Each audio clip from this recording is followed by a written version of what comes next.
In this video, we're going to be telling you about how teams in the NBA draft labeled Dejounte Murray a gang member, which caused his draft stock to plummet from a lottery pick to a late first-round selection.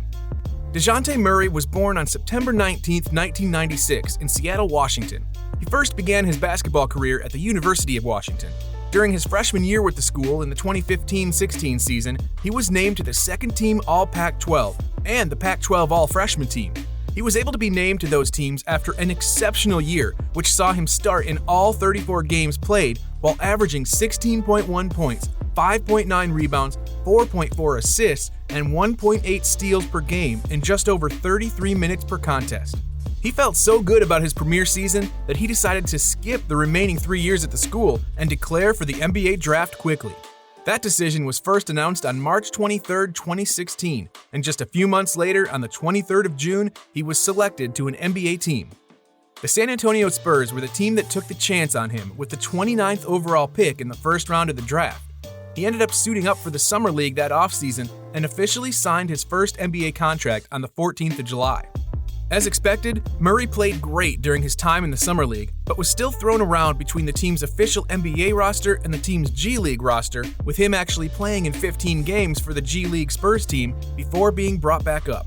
Finally, he made his debut on October 29th that season, just 3 games into the year. He didn't get many minutes, but he flashed enough potential to earn himself more playing time as the season went on. By the end of the year, he put up a career-high 10 points in January. However, the best was clearly yet to come with the rising point guard. He was able to earn himself a start in the place of Tony Parker during the beginning of the 2017 season, recording 16 points, 5 rebounds, and 2 assists while flashing all of the attributes in a point guard that you want for somebody that can lead your team. By the end of that season, his defensive dominance, along with his improved scoring, had earned him All-NBA Defensive Second-Team honors, while also being the youngest player in NBA history to be named to an All-Defense team. Murray was a pest defensively in college and still remains one today. His length and quickness allow him to bother opposing players, with the team more likely than not placing him on the opposing team's best scorer. If you ever tune into a Spurs game in the future, you are bound to see Murray deflect a few passes and cause a few turnovers while turning them into points on the other end. Sadly, Murray tore his ACL during the 2018 season after playing so well throughout the year. The injury devastated him for a while, even admitting that he cried a lot, something that is expected after undergoing that much pain. The entire Spurs coaching staff and roster were worried about the young man's health going forward and how much time he was going to eventually miss before returning to the court, especially because of his crazy potential as a defender at a time where he was finally finding his scoring rhythm. Luckily though, Murray returned about halfway through the next season and picked up right where he left off, with some even noticing improvement in his game. Fast forward to the present, and he is playing the game like an all-star, starting in every game that he's played in while putting up 15.1 points, 7.2 rebounds, 5 assists, and 1.6 steals per contest on high efficiency from the floor. He can still work on his three-point shooting game as he's currently shooting 31% from there, but that is something that can be worked on for a player that just recently turned 24 years old. But when any player has the ability to play defense the way he can, you don't need to score the ball that efficiently in order to be effective for your team. Murray is such a big leader for this Spurs team that is stuck in the middle of the pack talent-wise nowadays.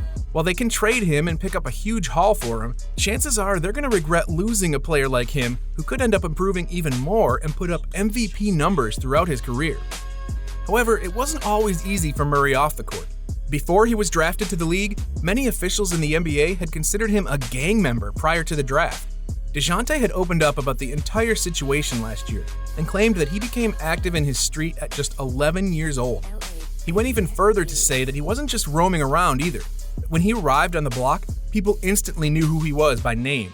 He also stated how his mother was fluctuating in and out of the penitentiary because of drug abuse, among other issues. And by the young age of 4 or 5, he was figuring out the names of all different types of drugs.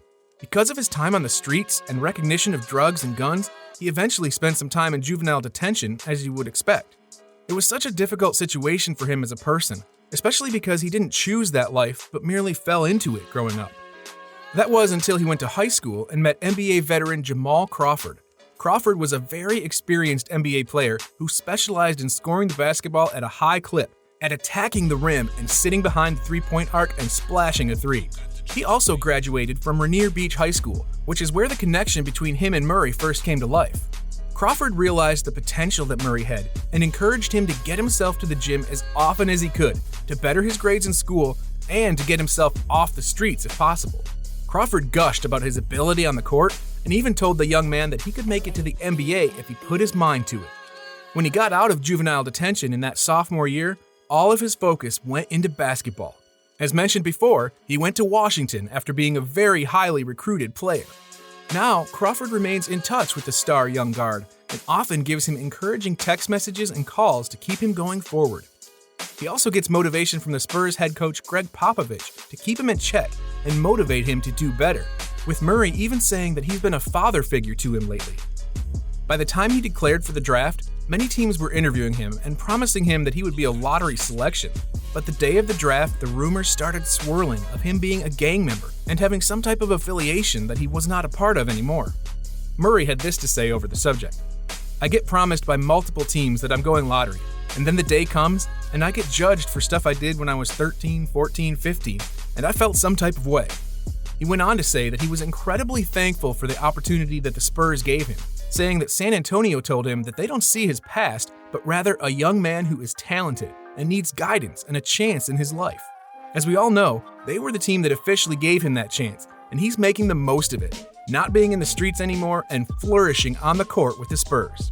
In my opinion, it's very disappointing that a young man like Murray was being judged for decisions that he made when he was just a teenager.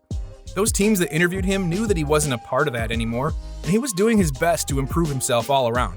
It also wasn't his fault that he was born into the unfortunate situation that he got put in, but he's making the most of it now and deserves all of the success that he's getting. I wish nothing but the best for this kid as he continues his NBA career, whether it's on the Spurs or if he goes somewhere else. This is definitely a star in the making, and it's completely shocking to find out that he was almost not drafted over rumors that began the day of the draft, especially after those same teams that passed on him promised him that he would be a lottery selection just weeks earlier. His story should serve as a warning as well to a lot of other young men who are looking to get themselves into the league. Never take anything for granted and try not to read too much into what teams tell you, as things apparently change at the drop of a hat. Thankfully, everything is behind him now, and he can continue his fantastic season that he's currently having. Maybe we'll end up seeing Murray on the all-defensive team in a few months again, or even on the all-NBA first or second team if he can continue to get more minutes and shoot more efficiently from the floor. Remember the name Dejounte Murray, though. This guy is going to be a star for a long time. An example of what is to come is his recent performance against Steph Curry and the Golden State Warriors, putting up 27 points, 10 rebounds, 8 steals, and 4 assists en route to the team's 4-point victory. This immaculate performance also garnered the attention of another star forward in this league in DeMar DeRozan, having this to say after his massive outing. To see him go out there and get 8 steals, be all over the floor, taking on the challenge on both ends against one of the best point guards to ever play this game, shows the competitor that he is. Some great motivation for Murray to continue his dominance on the court. Make sure to click on the video that appears on your screen to keep watching.